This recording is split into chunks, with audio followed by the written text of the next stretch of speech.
wabarakatuh. Perkenalkan, nama saya Muhammad Ari, NIM 193.050.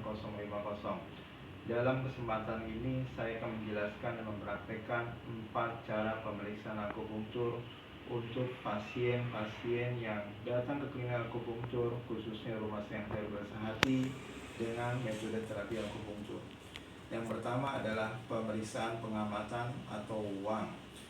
Yang diperiksa adalah yang pertama sen, yang kedua adalah wajah, kemudian yang ketiga adalah kondisi tubuh dari si pasien. Kemudian adalah pemeriksaan yang kedua adalah pemeriksaan Wen atau pemeriksaan pendengaran dan penciuman. Yang ketiga adalah dengan melakukan anamnese atau Won. Yang keempat adalah dengan pemeriksaan palpasi dengan melakukan perabaan di nadi dan titik-titik akupunktur yang dibutuhkan atau dengan nama Cie. Untuk lebih jelasnya saya akan mempraktekkan dengan menggunakan pasien secara langsung. Yang pertama saya akan menanyakan biodata dari pasien. Boleh tahu namanya Bu? Yuniwati. Baik, terima kasih Bu Yuni.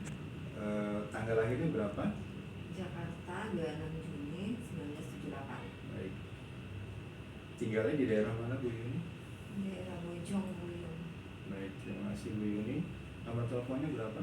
087 888 11 4978. Baik. Untuk yang pertama saya boleh tahu keluhan utamanya apa Bu? Insomnia. Baik, insomnia sudah berapa lama dia Bu? Kurang lebih 5 tahun. 5 tahun. Baik. Itu adalah data singkat untuk pemeriksaan perkenalan pertama. Yang pertama saya akan lakukan adalah dengan melakukan pengamatan dari wajah si Ibu Yuni ini. Boleh dilihat Bu wajahnya? Ya. Jadi kalau misalnya dilihat dari kondisi wajahnya terlihat sayu, ya. Oke, kemudian yang kedua adalah saya akan melakukan pemeriksaan pendengaran dan penciuman. Boleh bersuara Bu? Tes. Ya, tes. Kalau dilihat dari suara yang coba ditimbulkan, itu tidak ada masalah dengan pendengaran dan tidak ada masalah dengan penciuman, tidak ada batuk, tidak ada sendawa dan sebagainya. Kemudian yang ketiga, saya akan melakukan pemeriksaan dengan wawancara. Tadi sudah dilakukan pemeriksaan data singkat. Selebihnya saya akan coba mendalami dengan melakukan wawancara. Ibu, kalau misalnya tadi kan sudah disebutkan keluhannya insomnia, ya. Yang Ibu rasakan selain insomnia, keluhannya apa lagi? Sulit tidur. Agak pusing barangkali ya. Pusing. Berarti keluhan pertamanya adalah insomnia, terus dia agak pusing gitu ya. Itu insomnianya setiap hari atau bagaimana Bu polanya? Sudah 48 jam gitu? Ya, tidak bisa tidur selama 48 jam. Oh, jadi memang kejadiannya sudah cukup lama gitu ya. Dan dia tidak bisa tidur selama 48 jam. Begitu ya. Oke, kalau misalnya kondisi yang lain, kalau misalnya BAB sama BAK-nya, buang air besar dan buang air kecilnya tidak ada masalah? Tidak ada masalah ya. Kalau kesukaan kepada minuman, dingin atau panas, lebih suka apa? Dingin? Panas. Lebih suka panas, betul ya. Oke, jadi memang kalau dilihat dari anamnesis seperti ini, itu memang kondisinya keluhan utamanya adalah Ibu Yuni ini menderita insomnia dan keluhan tambahannya adalah dengan kondisi pusing. Kalau lihat dari wajahnya dia memang cukup sayu gitu ya. Kemudian dari kecenderungannya beliau adalah cenderung sindrom dingin. Ya, karena dia lebih suka minum minuman yang hangat. Saya akan melakukan pemeriksaan berikutnya, yaitu dengan pemeriksaan palpasi. Ya, yang pertama adalah saya akan melakukan pemeriksaan nadi. Boleh diberikan tangannya Bu? Ya. Pemeriksaan nadi ini dengan melakukan 3 jari. ya, Chun Kuan Che, ya, itu dilakukan di arteri radialis dari si tangan pasien.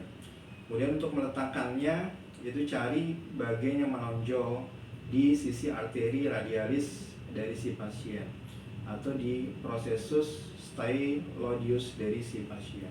Kurang lebih posisinya seperti ini, ya. Sudah tahu ini, kemudian diletakkan jari-jari telunjuk, tengah, dan jari manisnya di sisi radialis. Ya. Saya coba merasakan dari kondisi si pasien. Yang pertama adalah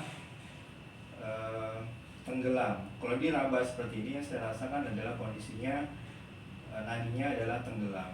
Tenggelam itu berarti bahwa kondisi pasien ini sudah menderita di bagian dalam dari si organ.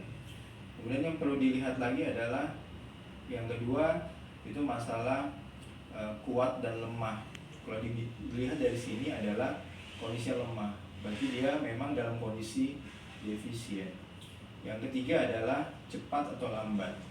Di sini kalau saya rasakan adalah kondisinya lambat. Lambat berarti kondisi sindrom dingin.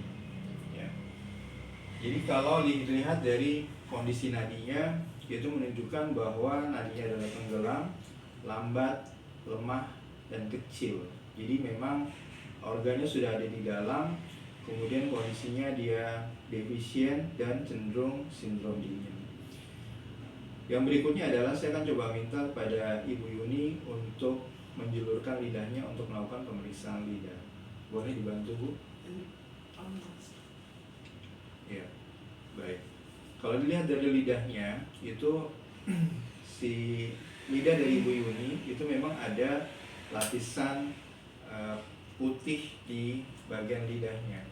Itu menunjukkan bahwa memang ada sindrom dingin di tubuhnya.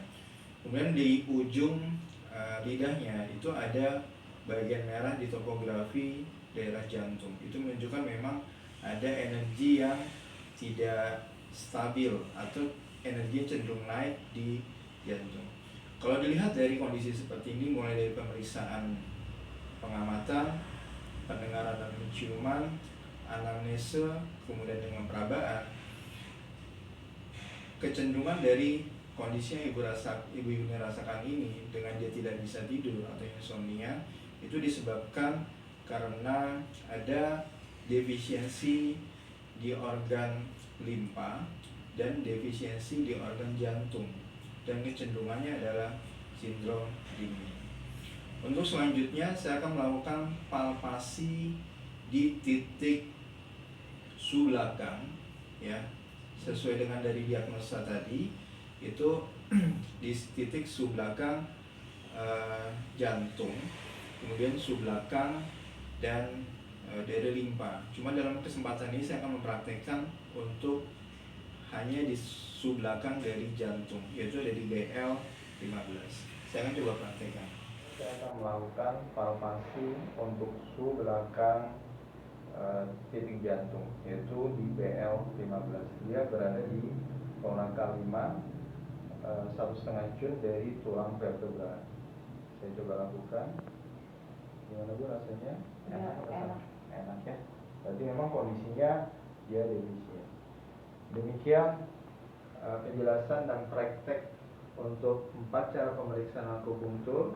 Semoga video ini bisa digunakan dan dimanfaatkan oleh semua masyarakat, khususnya mahasiswa ITSK Suprahun Malang. Terima kasih kepada Bapak Puspo untuk kesempatannya.